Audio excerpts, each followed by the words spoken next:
Film ini bercerita tentang seorang asisten dokter forensik yang memiliki kemampuan di luar nalar.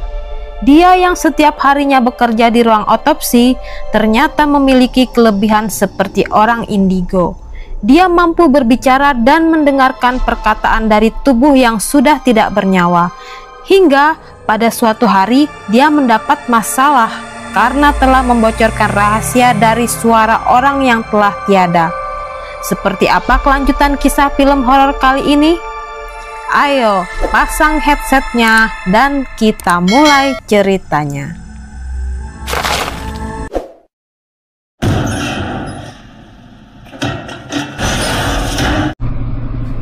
Film diawali dengan menampilkan ambulans yang melaju kencang di sebuah kota di negara Brazil. Sesampainya di ruang otopsi, terlihat ada dua orang petugas polisi yang mengantarkan tubuh yang sudah kaku dan menyerahkannya kepada seorang asisten dokter yang sedang bertugas di malam itu. Petugas itu bernama Stenio. Terlihat tidak ada sedikit pun gestur ketakutan dari tingkah mereka bertiga. Bahkan mereka bekerja sambil sedikit bercanda. Padahal di tempat sepi itu terdapat beberapa tubuh yang sudah kaku dari korban yang nyawanya hilang secara tidak wajar. Sekepergian dua petugas polisi, Stenio memulai pekerjaannya untuk mengurus tubuh kaku yang baru saja masuk ke ruangan itu. Meskipun tanpa tanda pengenal, Stenio mampu mengetahui siapa nama korban dan apa penyebab yang membuat korban sampai kehilangan nyawanya.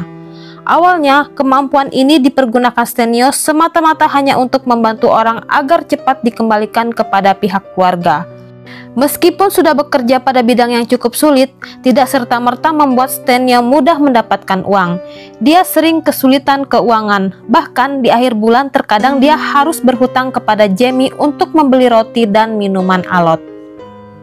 Stenio memiliki istri yang bernama Odette, dan mereka berdua memiliki dua orang buah hati yang bernama Edson dan Cica. Odette selalu saja mengomel dan memarahi seluruh anggota keluarga di dalam rumah itu. Dia seakan-akan tidak puas dengan apa yang sudah dimilikinya saat ini. Odette suka membesar-besarkan masalah. Bahkan Odette juga mencela Stenio yang memiliki aroma tubuh yang mengganggu indera penciumannya. Levanta, já falei. Quase que. Não, moleque, volta aqui. Nada.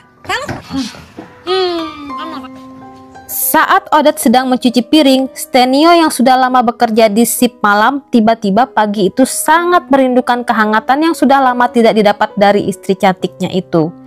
Saat Stenio mencium leher Odette dari belakang, tiba-tiba Odette menepisnya. Dengan dingin, Odette berkata dia sedang tidak mood pagi ini.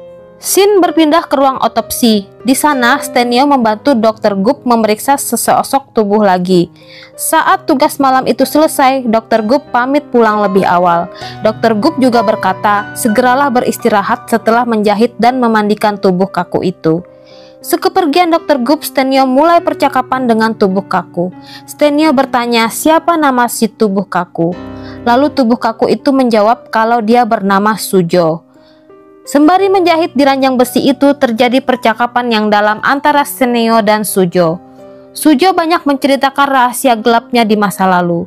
Sujo juga meminta tolong Stenio untuk mengatakan kepada kakaknya yang bernama Jonas kalau di dalam geng yang dipimpin oleh Jonas ada pengkhianat yang bernama Dentino. Dia adalah orang yang harus bertanggung jawab atas semua yang membuatnya sampai berakhir di meja besi itu. Di akhir kalimatnya, Sujo juga mengatakan hal yang sangat mengerikan. Dengan bergegas, Stenio menutup wajah Sujo menggunakan kain putih, dan percakapan pun berakhir. Setelah lelah bekerja, di pagi harinya Stenio pulang ke rumah. Bukan sambutan hangat yang diterimanya dari Odette. Di rumahnya, Stenio malah melihat kurir sedang mengantarkan sopa baru. Sontak hal tersebut membuat Stenio marah. Stenio tidak terima uang hasil kerja kerasnya malah dipakai Odette membeli sopa. Odette yang memiliki tabiat buruk dan pembangkang malah menjawab kalau nanti dia yang bayar sendiri dengan uangnya. Odette juga berkata kalau dia pun sudah muak hidup dalam keterbatasan ekonomi bersama Stenio. Tidak lupa Odette kembali mencela aroma tubuh Stenio yang membuat rumah jadi tidak nyaman. Dan pertengkaran pun tidak terhindarkan. Que porra é essa? Que diabo é? Leva pra dentro. Tô pagando aluguel Pra dessa... se enrolar. Peraí. Eu fui aqui com você. Me trata direito. Nojo. Di rumah sakit juga diperlihatkan tokoh lain, yaitu putri dari Bapak Jamie, pemilik toko roti, yang bernama Lara sedang menjenguk ibunya yang tengah sakit keras. Stenio yang tadinya bertengkar dengan Odette lebih memilih beristirahat tidur di tempat bekerja. Saat Stenio sedang tiduran di ranjang besi, lalu yang terjadi... Fazer não? Brincadeira é essa? Stenio dikerjai oleh kedua rekan kerjanya. Stenio yang masih membawa masalah dari rumah hampir saja adu otot dengan salah satu rekannya. Tapi kedua temannya tidak ambil hati karena mereka paham kalau pekerjaan Stenio seharusnya tidak patut untuk dipercandai seperti tadi. Kedua rekan kerja itu ke sana untuk mengantar tubuh kaku lagi. Stenio kembali ke pekerjaannya. Saat dia melihat identitas di catatan, ternyata yang baru datang adalah Carlo, teman dekatnya. Stenio dan Carlo segera masuk ke dalam percakapan. Carlo lalu berkata, "Jangan terlalu sibuk mencuci dan menjahit di sini. Nanti istrimu diambil Jamie, si pemilik toko roti." Saat mendengar perkataan Carlo, Stenio seketika menjadi marah. Dia lalu pergi meninggalkan pekerjaannya dengan rasa amarah yang menyesak di dadanya. Dengan mengendap-endap, malam itu dia mengintai pergerakan Odette dari seberang rumahnya. Dan benar saja apa yang dikatakan tubuh kaku Carlo tadi. Ternyata Odette telah mengkhianatinya dengan tetangga mereka sendiri.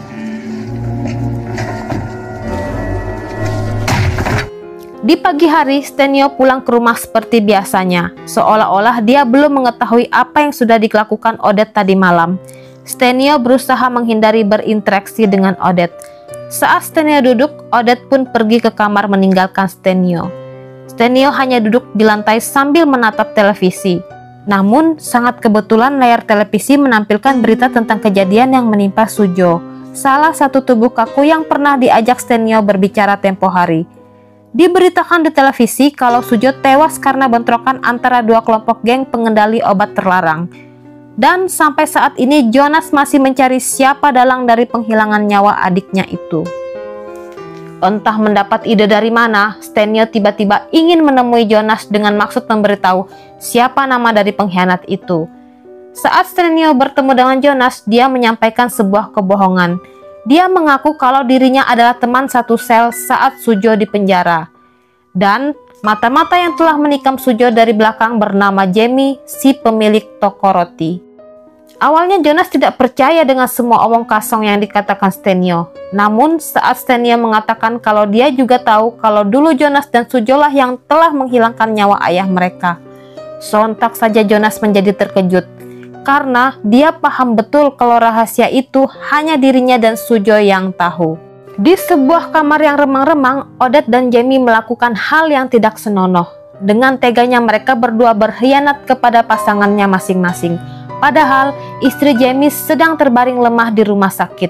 Sementara Stenio sedang sibuk bekerja di ruang otopsi. Malam itu Stenio masuk ke dalam rutinitas seperti biasa. Tubuh kaku Carlo yang sudah selesai dimandikan itu dimasukkan ke dalam peti. Tapi tiba-tiba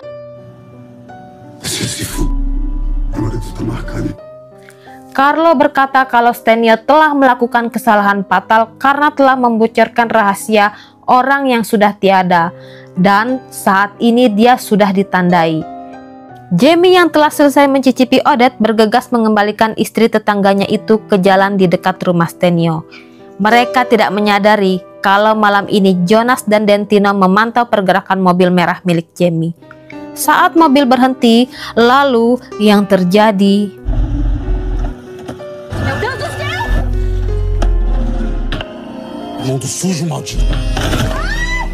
Jonas menodongkan kepala Jamie dengan senpi. Awalnya Jamie mengira ini aksi pembegalan. Namun saat Jonas bertanya kenapa dia tega mengkhianati Sujo, Jamie menjadi bingung. Dia mengatakan dengan sejujurnya kalau dia sama sekali tidak mengenal Sujo. Namun penyangkalan Jamie tidak berguna bagi Jonas. Leher Jamie dibarit simetris menggunakan sajam tepat di hadapan Odette. Odette yang menyaksikan itu malah berteriak histeris seraya mengancam ingin melaporkan mereka semua ke polisi. Belum selesai Odette mengancam, lalu yang terjadi, Odette dilumpuhkan Dentino dengan satu peluru tepat di bagian dahinya. Shin kembali ke ruang kerja Stenio. Saat dia sedang membersihkan sisa cairan merah, tiba-tiba lemari pendingin yang terdapat tubuh kaku terdorong dan terbuka sendiri.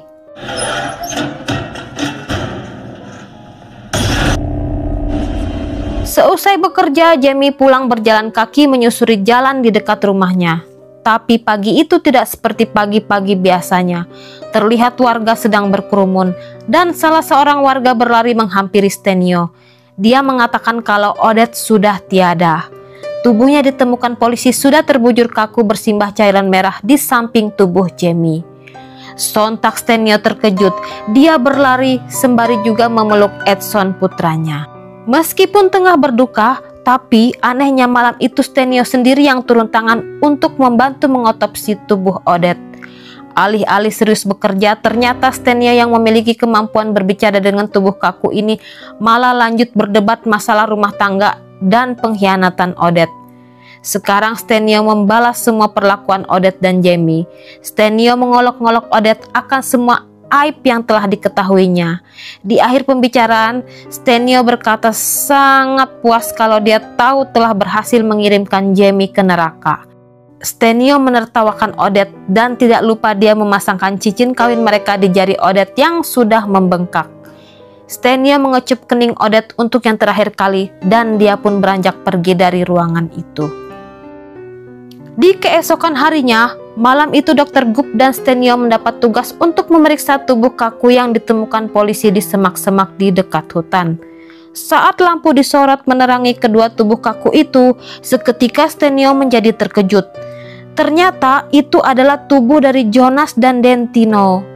Dr. Gup yang memeriksa keadaan tubuh itu menjadi heran saat melihat jantung dari korban yang seperti terkena gigitan hewan buas. Tapi sulit dijelaskan mengapa bagian tubuh luarnya terlihat tidak ada tanda kekerasan.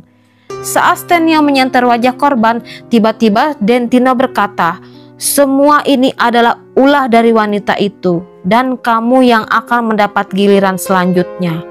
Mulut Dentino tiba-tiba terbuka, dan di dalam mulutnya ditemukan selembar kulit yang berisikan nama kedua buah hati Stenio. Stenio menjadi panik saat dia tidak mendapati Edson dan Cica di rumah. Saat dia tengah mencari keberadaan bocilnya, tiba-tiba dari arah depan terdengar suara pintu diketuk. Ternyata yang datang adalah Lara. Dia adalah putri dari Jamie yang kita lihat di awal film tengah menjenguk ibunya yang terbaring sakit. Lara mengatakan kalau Edson dan Cica ada di rumahnya karena mereka berdua tadi malam sangat ketakutan saat mendapati kejadian ganjil di rumah itu. Malam itu di ruang otopsi kedatangan banyak korban dari bencana alam. Stenio sangat kewalahan di ruangan itu penuh, bahkan untuk bergerak pun sulit.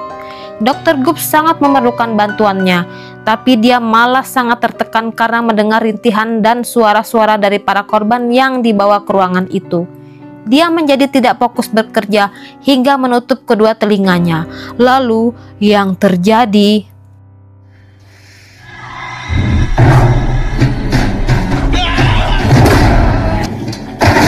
Stenio terbangun di dalam ruangan pendingin. Lehernya terasa bagaikan tercekik. Dia juga memuntahkan cincin dari mulutnya.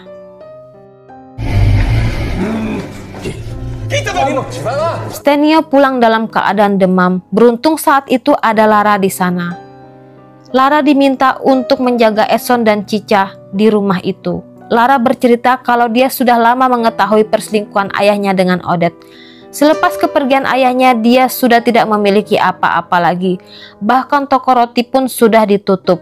Mendengar hal tersebut, Stenio meminta bantuan Lara untuk membantu mengasuh Edson dan Cica saat dia tengah bekerja di malam hari.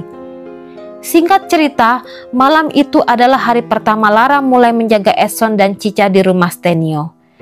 Dan keganjilan di rumah itu mulai terjadi.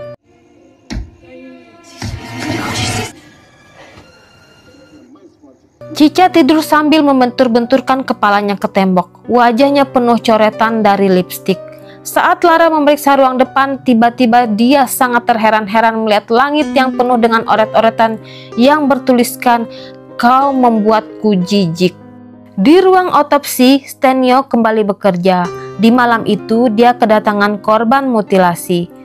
Karena tidak ada bagian kepala, Stenio tidak bisa berbuat banyak. Dia hanya memandikan potongan tubuh itu dan mengambil gambar untuk keperluan dokumentasi. Sambil menunggu Dr. Gup tiba, Stenio menyalakan sebatnya di luar gedung. Saat dia kembali ke ruangan, sudah ada Dr. Gup dan rekan lainnya sedang memeriksa tubuh kaku tadi. Dr. Gup bertanya, "Kau kemanakan tulang belakang dari korban ini?" Stenio yang baru muncul dari luar pun bingung. Dia mengatakan, tadinya tulang belakangnya masih ada di sana. Dan dia juga menunjukkan hasil foto saat potongan tubuh itu baru datang. Dr. Gup kecewa dengan Stenio yang lalai dalam bekerja. Dia memerintahkan Stenio untuk segera mencari tulang belakang itu. Stenio benar-benar merasa kejanggalan semenjak kematian Odette. Bahkan dia membuang cincin pernikahan yang sudah dia kuburkan bersama Odette yang tiba-tiba ada kembali padanya. Masih diliputi rasa keheranan soal cincin itu, lalu Stenio pun bergegas menuju tempat pemakaman. Untuk menjawab rasa penasarannya, Stenio lalu menggali kuburan Odette. Saat dia menggali, tiba-tiba yang terjadi...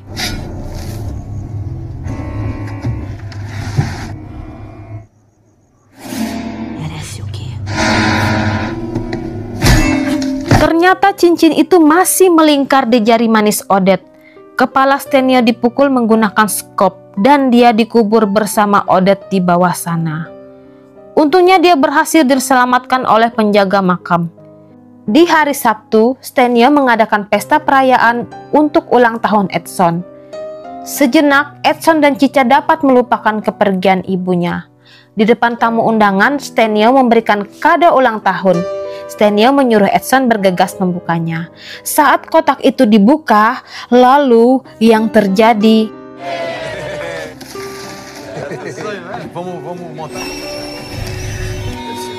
Bukan main sedihnya Edson saat melihat penampakan tulang belakang manusia di dalam hadiah yang diberikan ayahnya. Apalagi di saat itu di sana juga ada teman seprofesi Stenio yang mengetahui kalau tulang belakang itu sempat hilang pekan lalu dari ruang otopsi. Malam itu Stenio cuti kerja karena baru usai merayakan ulang tahun Edson. Saat dia sedang menonton televisi, tiba-tiba televisinya mati sendiri. Dan dari arah ruang depan terdengar ada bunyi pecahan kaca. Stenio memeriksa sekitar. Lalu yang terjadi...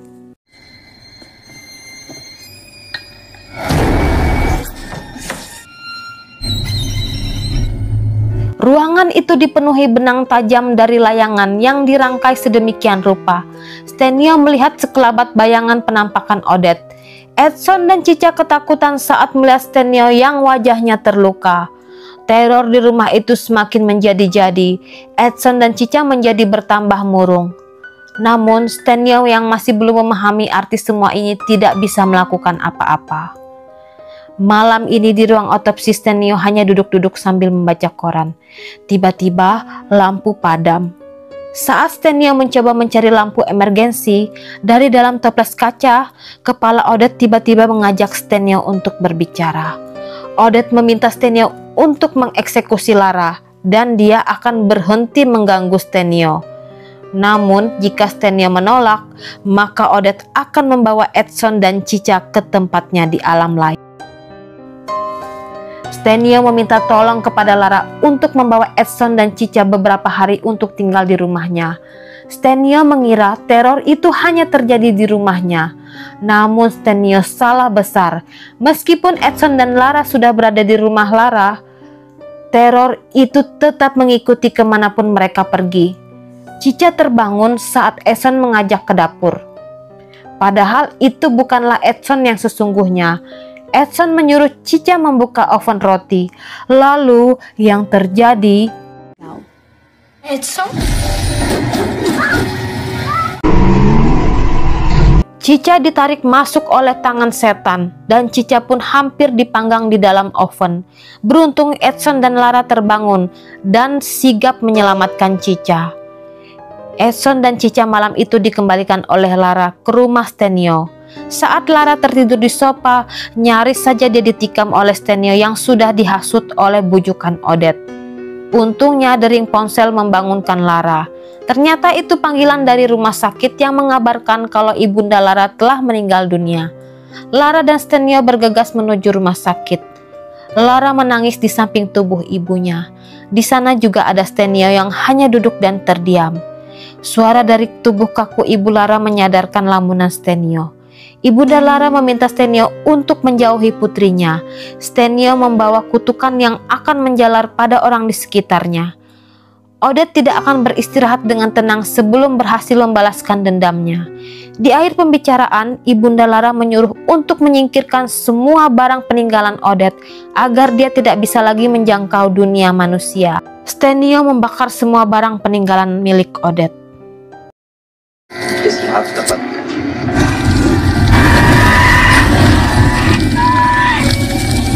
Di malam hari Lara kembali mengasuh Edson dan Cica. Terlihat banyak barang berantakan seusai Stenio membakar barang-barang milik Odette. Saat Lara merapikan, tiba-tiba mata Lara tertuju pada sebuah cincin yang diselipkan di leher sebuah boneka Barbie. Lara seakan terhipnotis oleh cincin itu. Stenio yang masih menunggu kedatangan Lara tiba-tiba dikejutkan ketukan dari arah pintu. Ternyata rekannya yang datang untuk memberitahu kalau ada sesosok tubuh kaku di ruang otopsi yang sangat mirip Lara. Sesampainya di ruang otopsi, Stenio segera membuka kain penutup tubuh itu. Betul saja, itu adalah Lara. Stenio memulai mengajak Lara untuk berkomunikasi. Tapi yang terjadi... Lara.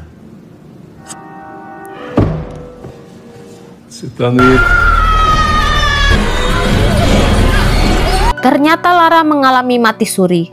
Lara yang tidak mengingat apa yang menimpa dirinya sontak menjadi histeris. Dia sangat syok karena terbangun di ranjang besi di ruang otopsi.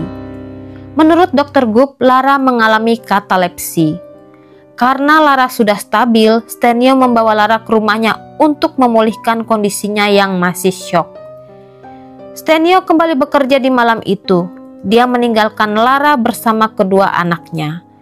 Saat Stenio sedang melakukan pekerjaan, tiba-tiba dari ponselnya ada suara Lara yang tengah merintih memohon agar Stenio segera pulang ke rumah. Lalu, yang terjadi...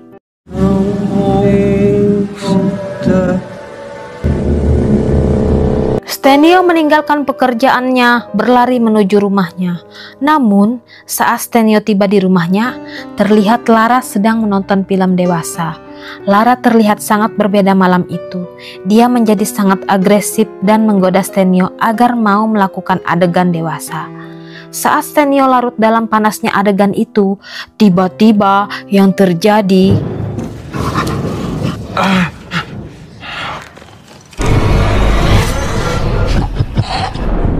Lara menyakiti dirinya sendiri dan juga menyakiti Stenio. Dia telah dirasuki hantu Odette yang masih gentayangan. Saat Stenio berhasil dilumpuhkan oleh Lara, dari arah luar Edson datang dan menerjang Lara hingga terjatuh. Lara menginjak dada Edson. Saat Lara lengah, Stenio menusuk tangan Lara hingga menempel di pintu lemari. Stenio membawa Edson dan Cica untuk bersembunyi di ruang bawah tangga.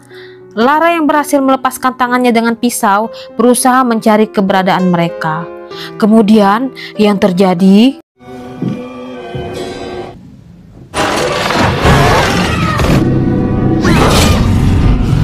Stenio melihat cincin milik Odette terpasang di jari Lara.